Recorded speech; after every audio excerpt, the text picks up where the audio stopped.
ये 1886 की बात है। Mining engineer John T read को जायंट की एक पायूट लेजेंड के बारे में पता चला। इस लेजेंड के अनुसार जायंट एक लंबे और खूनी युद्ध के बाद मूल निवासियों से हार गए थे। लवलॉक गुफा के पास नवेदा रीड के इस लेजेंड में विश्वास ने लवलॉक गुफा में छिपे रहस्यों में लोगों की रुचि पैदा की और उसे और बढ़ा दिया। कैलिफोर्निया यूनिवर्सिटी द्वारा 1912 और 1924 दोनों में आधिकारिक खुदाई की गई। खुदाई की रिपोर्ट के अनुसार हजारों आर्टिफैक्ट्स बरामद किए गए, जिनमें सबसे अधिक हैरान करने वाले आर्टिफैक्ट्स ह्यूमन स्केलेटन थे, या ये कहा जा सकता है कि लगभग ह्यूमन स्केलेटन्स थे, जिनकी लंबाई 8 से 10 फीट के बीच थी। इन्हें लवलॉक जायंट्स के रूप में जाना जाता है। विशाल आकार के लोगों के लेजेंड असंख्य कल्चर में बताए जाते हैं और मेन स्ट्रीम साइंस ने कहा है कि इस बात के सबूत हैं कि ये वास्तव में अस्तित्व में थे। जायंट्स के अवशेष पूरे अमेरिका और दुनिया भर में पाए गए हैं, तो इन अद्भुत खोजों को किसी भी संग्रहालय में प्रदर्शित क्यों नहीं किया जाता, या किसी भी कक्षा में क्यों नहीं पढ़ाया जाता, किसी भी इतिहास की किताब में इनके बारे में क्यों नहीं लिखा गया है? ऐसा इसलिए है क्योंकि किसी कारण से जायंट्स के एग्जिस्टेंस को छुपा दिया गया है।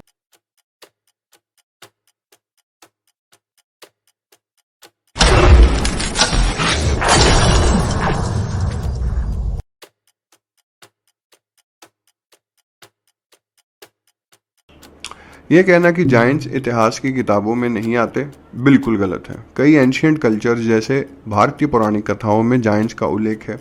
वेदों में एक समय था जिसे सतयुग या स्वर्ण युग कहा जाता था। इस दौरान मनुष्य को पुराने नियम में 32 फुट लंबा माना जाता था। ओल्ड टेस्टामेंट में नेफिलम नामक प्राणी थे और एवोल्यूशन में उनका उल्लेख किया गया है।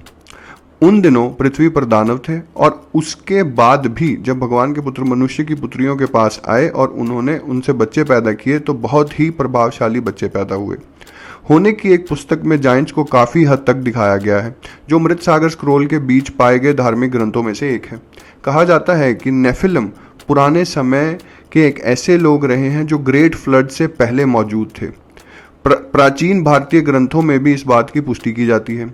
सैमुअल की पुस्तक भी इसे इतिहास के सबसे प्रसिद्ध जायंट में से एक से प्रचलित कराती है, एंड्रयू गोलियत।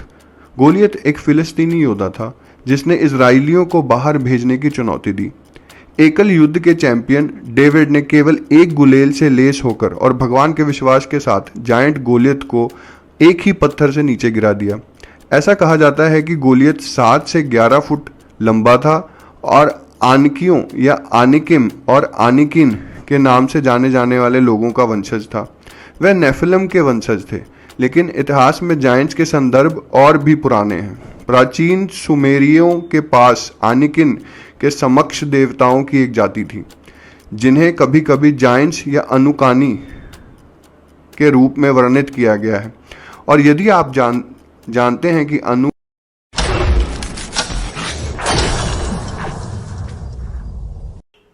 प्राचीन सुमेरियन और बेबीलोनियन ग्रंथों के अनुसार अनुनाकी नेब्रियू ग्रह से अलौकिक प्राणियों की एक जाति थी। अब नेब्रियू आकाशगंगा का कोई दूरगा ग्रह नहीं है, बल्कि यही है हमारे अपने सोलर सिस्टम में। यह हर 3600 वर्ष में पृथ्वी के पास से गुजरता है और इसे अतिरिक्त ग्रह सिद्धांत को कई वर्षों तक विज्ञान ने खारिज कर दिया था। लेकिन अब यह व्यापक रूप से माना जाता है कि हमारे सोलर सिस्टम के सुदूर इलाकों में एक अतिरिक्त ग्रह या किसी प्रकार की बड़ी वस्तु है। वास्तव में नासा वर्षों से इस वस्तु की खोज कर रहा है, हालांकि वह इसे प्लैनेट 9 के रूप में जानता है। रिसर्चर ने सोचा कि इन्हें इस प्लैनेट के सबूत मिल गए हैं और 2016 में उन्होंने कहा कि वह लगभग निश्चित थे कि प्लैनेट वहां था, और फिर 2017 में शोधकर्ताएं इस बात पर सहमत हुए कि डेटा और कंप्यूटर मॉडल लगभग 100% निश्चितता के साथ साबित करते हैं कि एक बड़ा सीक्रेट डार्क प्लैनेट छिपा हुआ है हमारे ही सोलर सिस्टम में, और उन्हें उम्मीद है कि अगले कुछ वर्षों में इसकी पुष्टि हो जाएगी।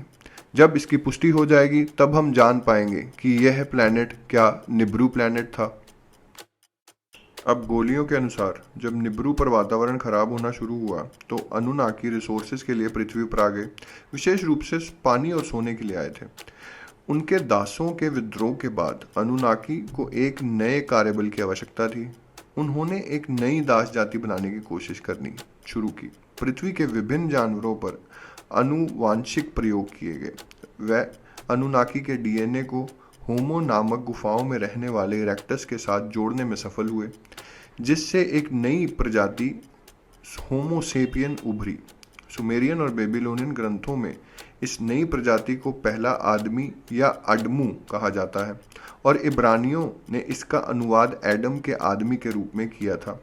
पहला आदमी अनुनाकी के लिए काम करने के लिए पैदा हुए थे। हिब्रू शब्द अवद का अर्थ है अवत के लिए काम करना।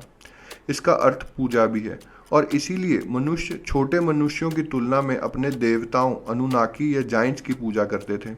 कुछ अनुनाकी मनुष्यों के साथ पैदा हुए और उनकी संतानों को नेफिलम के रूप में जाना जाता है, हालांकि यह वर्जित था। अगर वो यहाँ आ ही गए थे तो वापस क्यों गए? The great flood.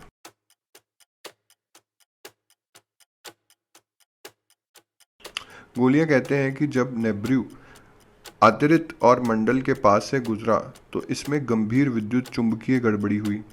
सूर्य पर काले धब्बे दिखाई दिए और आकाश में रंग की तरंगें दिखाई देने लगी। अत्यधिक ऑरोरा बोरियोलिस और ऑस्ट्रालिस का जिक्र करते हुए, जो सूर्य की ऊर्जा से कम सुरक्षा के साथ पृथ्वी के चुंबकीय क्षेत्र को कमजोर होने के संकेत देते हैं। बर्फ की परतें पिघल गई और पूरे अर्थ में एक बड़ी बाढ़ आ गई। इस तबाही से बचने के लिए अनुनाकी अपने सोने के साथ आसमानी जहाजों पर चढ़ गए और नेब्रू लौट गए, लेकिन पृथ्वी पर महान शहर नष्ट हो गए और लहरों के नीचे डूब गए। जब पानी कम हुआ तो सभ्यता के पूर्ण निर्माण के लिए बहुत कम संख्या में मनुष्य बचे थे, और ये एवोल्यूशन मिथ पृथ्वी पर लगभग हर संस्कृति में बताया गया, और हाल ही में हम इस बात के प्रमाण खोजना शुरू कर चुके हैं। वास्तव में एक बड़ी बाढ़ आई थी, लेकिन जाइंट्स के एविडेंस के बारे में क्या कहें? क्या इसके एविडेंस मौजूद हैं? कई मूल अमेरिकी जनजातियां मनुष्य की नस्ल के लंबे समय से भूले हुए अस्तित्व के बारे में बताती हैं, जैसे कि चाकटाव जनजाति। इस जनजाति के बारे में एक लेजेंड है कि यह सामान्य मनुष्यों की तुलना में बहुत अधिक लंबे और मजबूत और कभी कभी अधिक क्रूर होते थे। नहीलो के बारे में एक लेजेंड है। यह राक्षसों की एक जाति है जो मानव मांस खाते थे। चाकटाव ने इन जायंट्स को जब भी संभव हुआ मार डाला और जायंट्स को पश्चिम की ओर खदेड़ दिया। जायंट्स पायूट नवेदा रेगिस्तान में हजारों की संख्या में बस गए। वर्षों पहले लाल बाल वाले जायंट्स की एक दौड़ की कहानी बताई गई थी, जिसे सिटीकर कहा जाता था। सिटीकर का शाब्दिक अर्थ थुला खाने वाले है। थुले एक मजबूत प्रकार की रीढ़ है जो दलदलों में पाई जाती है। लेजेंड कहती है कि जायंट्स ने थुले से बेड़ा बनाया और हजारों साल पहले नवेदा पहुंचे, लेकिन थुला ही एकमात्र ऐसी चीज नहीं थी जिसे जायंट खाते थे। जैसे नहुलो सिरिको ने भी इंसान को खाया था, सिटीकर ने पायूट और अन्य सभी पड़ोसी जनजातियों पर युद्ध छेड़ दिया। मानव जनजातियों ने बहादुरी से लड़ाई थी, लेकिन जायंट शहर में बहुत मजबूत थे और अक्सर लड़ाई में पकड़े गए लोगों को खा जाते थे। इसीलिए 100 वर्ष के संघर्ष के बाद जनजातियां एकजुट हुई। इसने युद्ध का रुख मोड़ दिया। अंतिम लड़ाई में लाल बाल वाले जायंट्स को एक गुफा में धकेल दिया गया। जनजातियों ने गुफा के प्रवेश द्वार को लाठियों और बर्श से भर दिया और बचे हुए आखिरी शहर को आग लगा दी। या तो दम घुट गया या जिंदा जला दिया गया। चीफ वेनिमोका की बेटी सारा वेनिमोका हापिंग शहर की कहानी लिखने और छापने वाली पहली महिला थी, लेकिन उन्होंने कहा कि यह लेजेंड नहीं था बल्कि इतिहास था।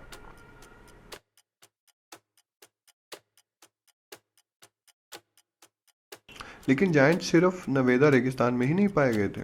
वह जाहिर तौर पर मूल जनजातियों के आने से पहले एक तट से दूसरे तट पर चले गए थे। अमेरिका पेबल्स ओहायो में जायंट्स की भूमि थी। ग्रेट सर्पेंट माउंट एक 1370 फुट लंबा एफिजी माउंट है।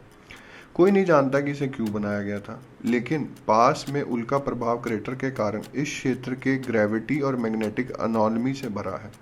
रिसर्चर हैमिल्टन जैसे कुछ शोधकर्ताओं का मानना है कि सर्प मानव के लिए स्थान विशेष रूप से इन विसंगतियों के कारण चुना गया था, और कई वर्षों से इस क्षेत्र में अजीब मौसम के पैटर्न, यूएफओ देखे जाने और अजीब रोशनी की कहानियां हैं। 1872 में जायंट्स के स्केलेटन का ढेर नोबेल काउंट ओहायो के ऐतिहासिक संग्रह की पुस्तक की एक रिपोर्ट छपी।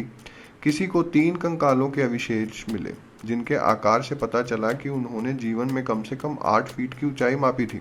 यह उल्लेखनीय विशेषता है। ये अविशेष यहाँ यह थे कि उनके सामने और मुंह के पीछे और ऊपर के नीचे जबड़े दोनों में दोहरे दांत थे। वायुमंडल के संपर्क में आने पर कंकाल 1891 में धरती माता पर वापस गिर गए थे।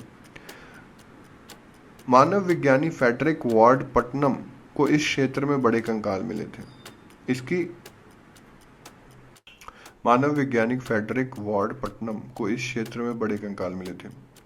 इसकी लंबाई 7 फुट या उससे अधिक और उसकी खोपड़ी मनुष्य की खोपड़ी से दुगनी मोटी थी। 1894 में एक स्थानीय किसान को असामान्य कब्रें मिली।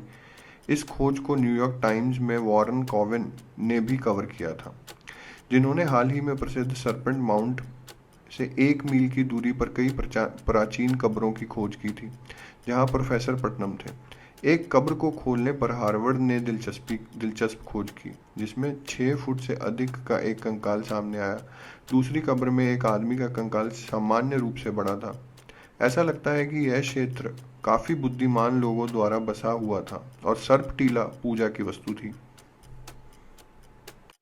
मानव वैज्ञानिक फ्रेडरिक वार्ड पटनम को इस क्षेत्र में बड़े कंकाल मिले थे। इसकी लंबाई 7 फुट या उससे अधिक और उसकी खोपड़ी मनुष्य की खोपड़ी से दुगनी मोटी थी। 1894 में एक स्थानीय किसान को असामान्य कब्रें मिली। इस खोज को न्यूयॉर्क टाइम्स में वॉरेन कोवेन ने भी कवर किया था, जिन्होंने हाल ही में प्रसिद्ध सरपेंट माउंट से 1 मील की दूरी पर कई प्राचीन कब्रों की खोज की थी, जहां प्रोफेसर पटनम थे। एक कब्र को खोलने पर हार्वर्ड ने दिलचस्प खोज की, जिसमें 6 फुट से अधिक का एक कंकाल सामने आया। दूसरी कब्र में एक आदमी का कंकाल सामान्य रूप से बड़ा था। ऐसा लगता है कि यह क्षेत्र काफी बुद्धिमान लोगों द्वारा बसा हुआ था और सर्प टीला पूजा की वस्तु थी।